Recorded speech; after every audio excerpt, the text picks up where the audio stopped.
Assalamualaikum warahmatullahi wabarakatuh. Bagaimana kabarnya teman-teman? Semoga semuanya dalam keadaan sehat ya. Eh, Perkenalkan, kami di sini dari kelompok 6 yang beranggotakan saya sendiri Risma Islamiati dengan teman saya yaitu Diah Indra Fajarwati akan memaparkan makalah kami yaitu yang berjudul osiloskop. Langsung saja pada pembahasan yang pertama yaitu ada pengertian osiloskop. Teman-teman bisa menyimak serta membuka PPT dan makalah yang sudah kami share. Untuk yang pertama ada pengertian osiloskop menurut David Halliday, yaitu osiloskop adalah suatu alat yang digunakan untuk mengamati bentuk gelombang dan pengukurannya. Komponen utama osiloskop adalah tabung sinar katoda.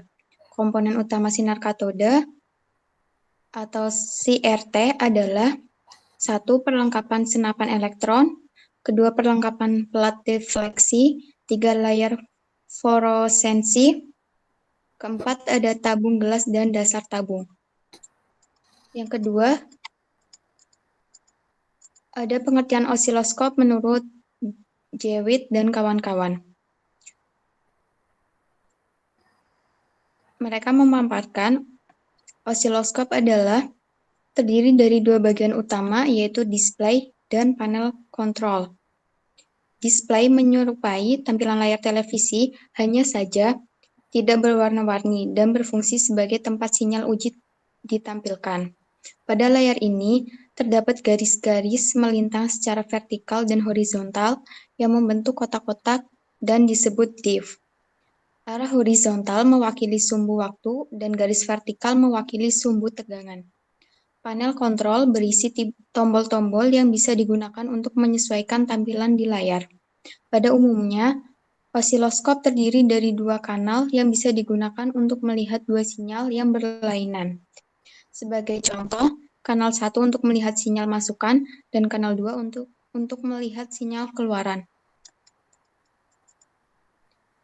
Adapun menurut Michael Tooley, osiloskop sinar katoda dapat digunakan untuk menyelidiki gejala yang bersifat periodik. Komponen utama osiloskop adalah tabung sinar katoda atau CRT, dan prinsip kerja tabung sinar katoda adalah sebagai berikut. Yang pertama, elektron dipancarkan dan katoda akan menumbuk bidang gambar yang dilapisi oleh zat yang bersifat fluoresen. Bidang gambar ini berfungsi sebagai anoda.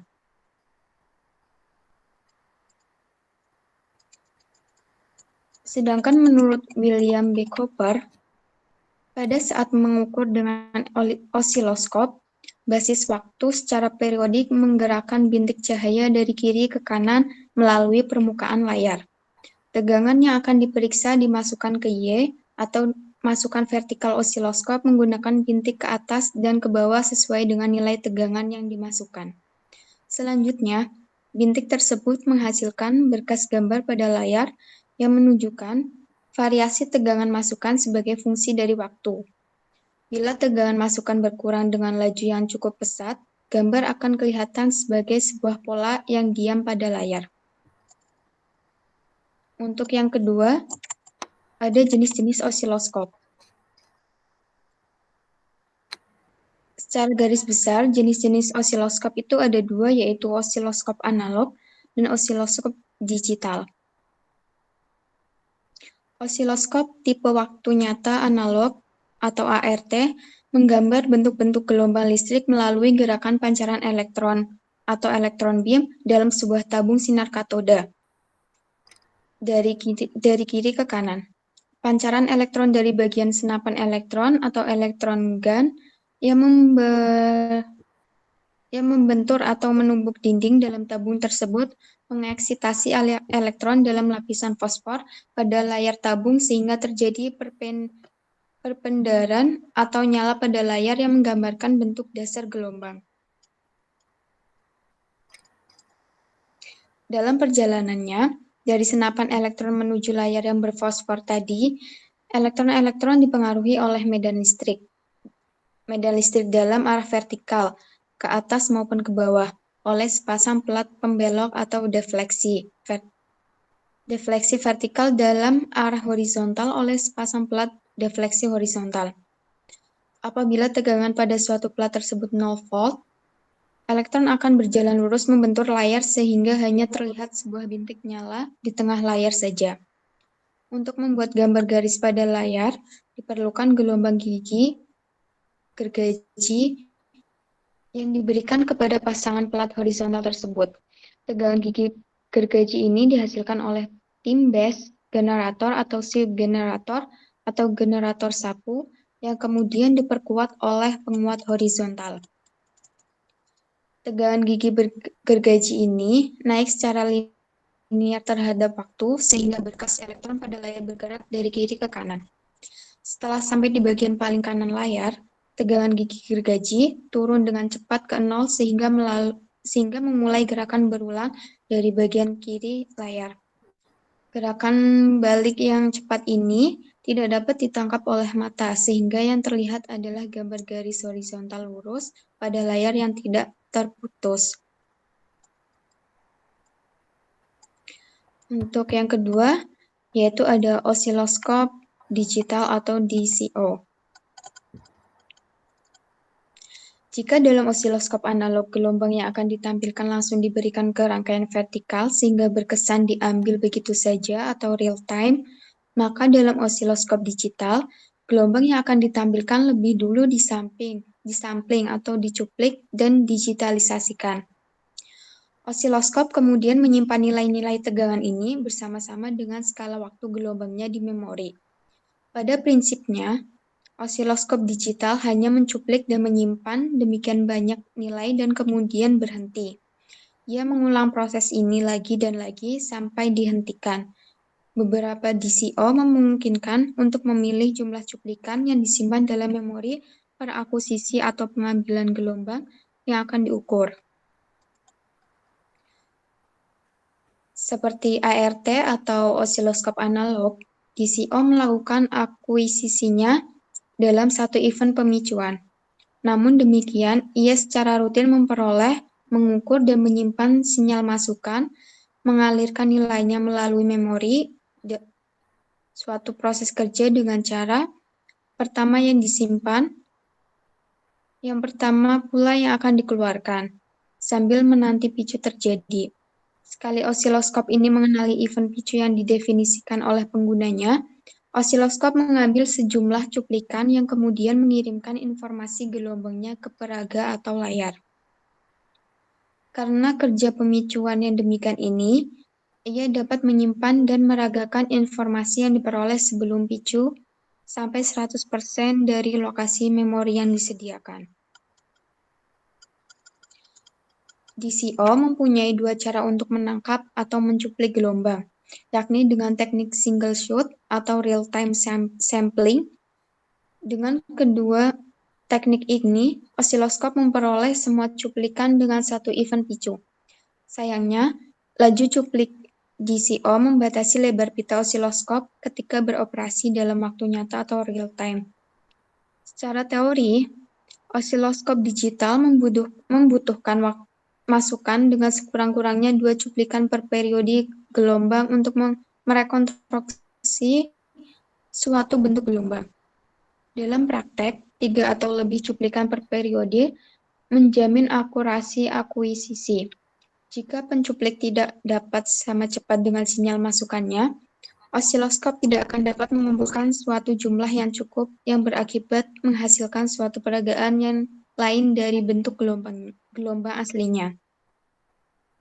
Yakni, osiloskop akan menggambarkan struktur keseluruhan sinyal masukan pada suatu frekuensi yang jauh lebih rendah dari frekuensi sinyal sesungguhnya.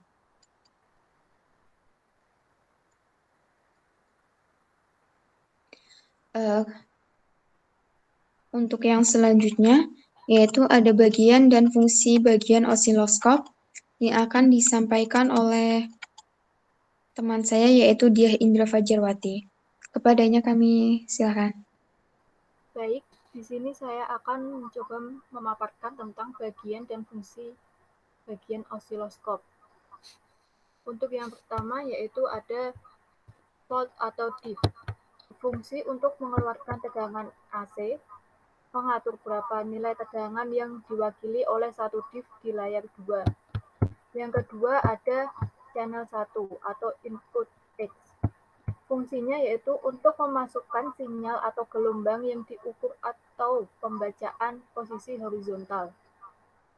Untuk fungsi lainnya yaitu sebagai terminal masukan pada saat pengukuran pada channel 1 juga digunakan untuk kalibrasi C. Fungsi yang ketiga yaitu jika signal yang diukur menggunakan channel 1, maka posisi switch pada channel 1 dan berkas yang nampak pada layar hanya ada satu.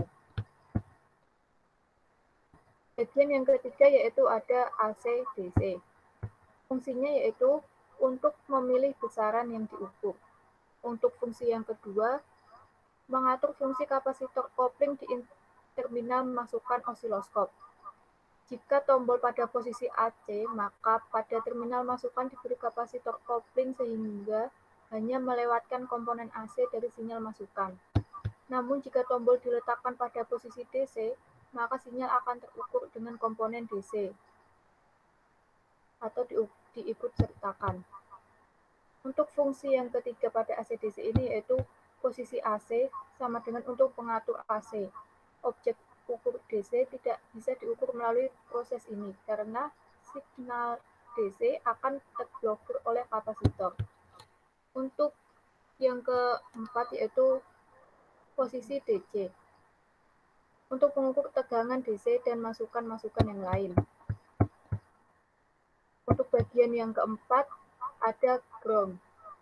Fungsinya untuk memilih besaran yang diukur dan digunakan untuk melihat letak posisi ground di layar. Bagian yang kelima yaitu ada posisi Y.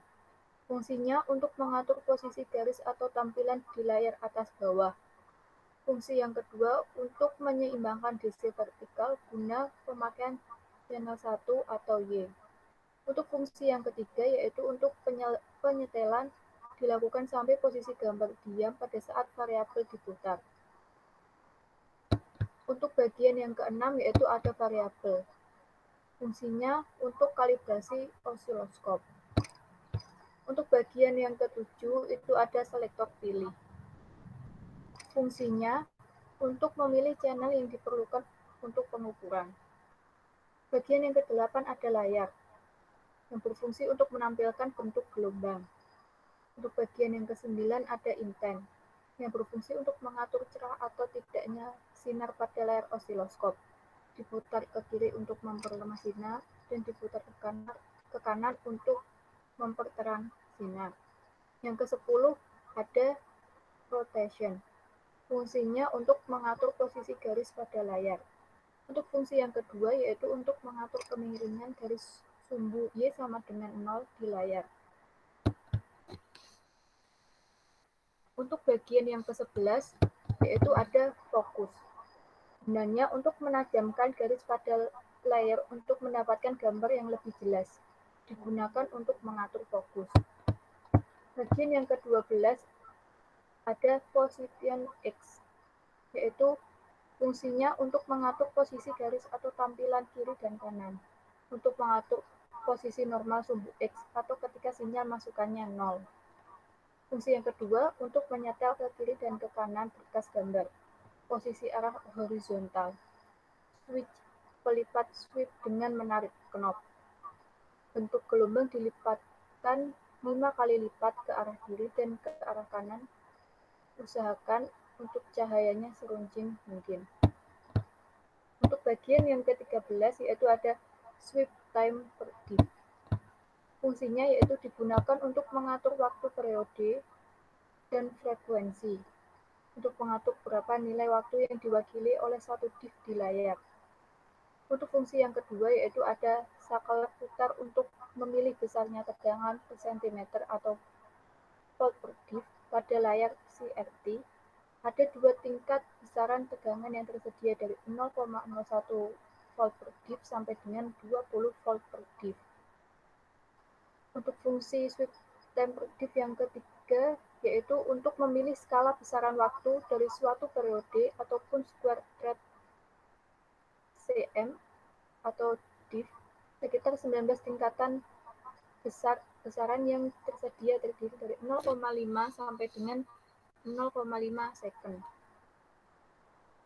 Pengoperasian X, Y didapatkan dengan memutar penuh ke arah jarum jam. Perpindahan chop ALT, strip TVV, strip TVH secara otomatis dari sini. Pembacaan kalibrasi sweep temperatif juga dari sini dengan cara variabel diputar penuh searah jarum jam. Untuk bagian dari osiloskop yang keempat yaitu ada mode yang berfungsi untuk memilih mode yang ada. Untuk bagian yang ke-15 yaitu ada variabel. Variabel berfungsi untuk kalibrasi waktu, periode, dan frekuensi. Fungsi yang kedua untuk mengontrol sensitivitas arah vertikal pada channel 1 atau Y pada putaran maksimal ke arah jarum jam. Gunanya untuk mengkalibrasi, mengecek apakah tegangan 1 volt tepat 1 cm pada skala layar CRT. Untuk fungsi variabel yang ketiga yaitu digunakan untuk menyetel sweep time pada posisi putaran maksimum arah jarum jam. Tiap tingkat dari 19 posisi dalam keadaan terkalibrasi.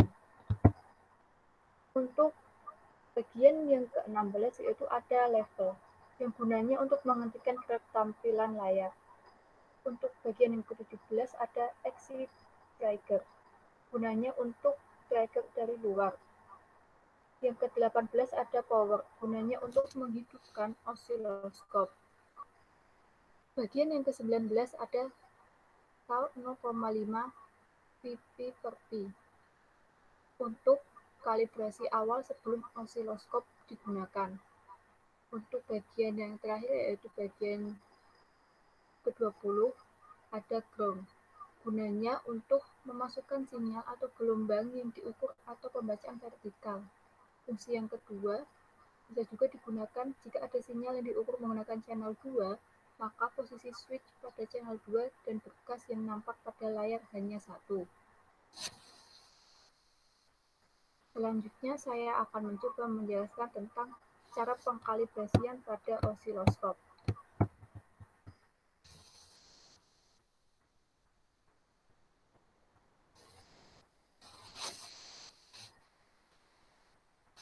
Sebelum osiloskop bisa dipakai untuk melihat sinyal, maka osiloskop perlu disetel dulu agar tidak terjadi kesalahan fatal dalam pengukuran. Langkah awal pemakaian yaitu pengkalibrasian. Pada saat menggunakan osiloskop juga perlu diperhatikan beberapa hal sebagai berikut. Misalnya, yang pertama, memastikan alat yang diukur dan osiloskop ditanahkan atau diturunkan. Di samping untuk keamanan, hal ini juga untuk mengurangi suara dari frekuensi radio atau jala-jala. Yang perlu diperhatikan yang kedua yaitu memastikan probe dalam keadaan baik. Yang ketiga, kalibrasi tampilan bisa dilakukan dengan panel kontrol yang ada di osiloskop. Untuk yang keempat, untuk menentukan skala sumbu Y atau tegangan dengan mengatur posisi tombol volt per div pada posisi tertentu. Jika sinyal masukannya diperkirakan cukup besar, gunakan volt per div yang besar. Jika sulit memperkirakan besarnya tegangan masukan, gunakan atenuator 10 kali atau peredam sinyal pada probe atau skala volt per div dipasang pada posisi paling besar. Untuk yang kelima, untuk menentukan skala time per div untuk mengatur tampilan frekuensi sinyal masukan. Yang keenam ada menggunakan tombol trigger atau hold off untuk memperoleh sinyal keluaran yang stabil. Yang ketujuh ada untuk menggunakan tombol pengatur fokus jika gambarnya kurang fokus. Dan yang kedelapan ada untuk menggunakan tombol pengatur intensitas jika gambarnya sangat atau kurang terang. Langsung saja untuk cara pengkalibrasian pada osiloskop. Yang pertama, saya akan menjelaskan tentang cara pengkalibrasian osiloskop analog. Yang pertama, yaitu sesuaikan tegangan masukan sumber daya AC 220 yang ada di belakang osiloskop sebelum kabel daya AC dimasukkan stop kontak PLN. Yang kedua, nyalakan osiloskop dengan menekan tombol power. Yang ketiga, set saluran pada tombol channel 1. Yang keempat, set mode pada auto. Yang kelima, ada atur intensitas. Pastikan jangan terlalu terang pada tombol inten. Yang keenam, ada atur posisi berkas cahaya horizontal dan vertikal dengan mengatur tombol yang bernama horizontal dan vertikal. Yang ketujuh, set level mode pada jantung minus dan positif. Yang kedelapan, ada set tombol tegangan volt per div ditandai V pada 2V, sesuaikan dengan memperkirakan terhadap tegangan masukan. Yang kesembilan, ada pasang probe pada salah satu saluran, misal channel 1, dengan tombol pengalih AC atau DC pada posisi AC. Yang ke-10, atur saklar atau switch pada tegangan probe dengan posisi pengalih 1 kali. Yang ke-11, untuk menempelkan ujung probe pada titik kalibrasi. Yang ke-12, untuk mengatur tempo pada posisi 1 milisekon agar tampak kotak-kotak garis yang cukup jelas. Yang ke-13, jika tahapan 11, osiloskop siap digunakan untuk mengukur tegangan. Selanjutnya, saya akan mencoba menjelaskan tentang kalibrasi pada osiloskop digital. Yang pertama, sebelum pengukuran dilakukan, terlebih dahulu osiloskop dikalibrasi dengan cara berikut, yaitu untuk menghubungkan probe osiloskop pada terminal kalibrasi dan ground. Untuk yang kedua, kemudian temper div dan volt per div diatur untuk memperoleh besar tegangan dan frekuensi kalibrasi. Untuk yang ketiga, saklar pemilih posisi AC, DC, ground diposisikan pada ground. Berkas diamati dan ditepati berimpit dengan sumbu X. Untuk selanjutnya yaitu pemaparan tentang cara pengoperasian osiloskop.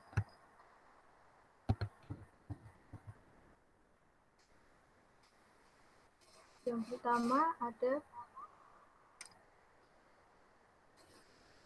untuk mengukur tegangan arus bolak-balik AC.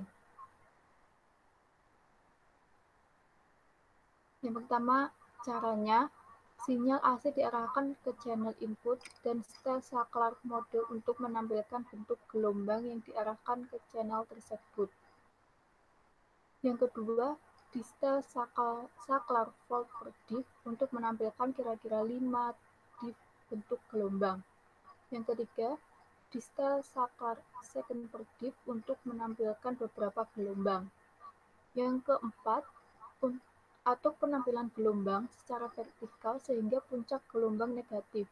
Gelombang berimpit dengan salah satu garis gratikul horizontal. Yang kelima, yaitu atur tampilan gelombang secara horizontal sehingga puncak berimpit dengan pusat garis gratikul vertikal. Untuk yang keenam, hitunglah tegangan puncak ke puncak atau peak to peak dengan menggunakan persamaan volt sama dengan defleksi vertikal kali penempatan saklar volt per div. Untuk yang kedua yaitu cara pengoperasian mengukur tegangan arus searah DC. Yang pertama, pilih mode surge pada line, selanjutnya pilih mode coupling pada DC, selanjutnya pilih DC pada tombol AC DC, selanjutnya siapkan baterai yang akan diukur. Yang kelima, dengan kabel penghubung, hubungkan baterai dengan salah satu channel.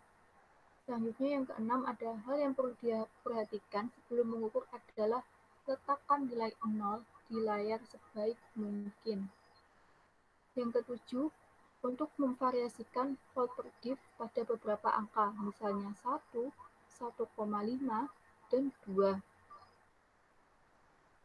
Untuk cara yang terakhir, yaitu untuk mencatat semua hasil pengukuran yang didapatkan, agar tidak lupa dan bisa dianalisis dengan baik. Selanjutnya yaitu untuk mengukur periode dan frekuensi. Yang pertama, Diels-Saklar second diff untuk menampilkan siklus gelombang kompleks. Yang kedua, diukur jarak horizontal antara titik-titik pengukuran waktu atau satu panjang gelombang. Yang ketiga, ditentukan periode gelombang dengan mengalihkan jumlah pembagi dengan faktor pengalih. Untuk yang keempat, yaitu yang terakhir, ditentukan frekuensi gelombang, yaitu 1 per periode.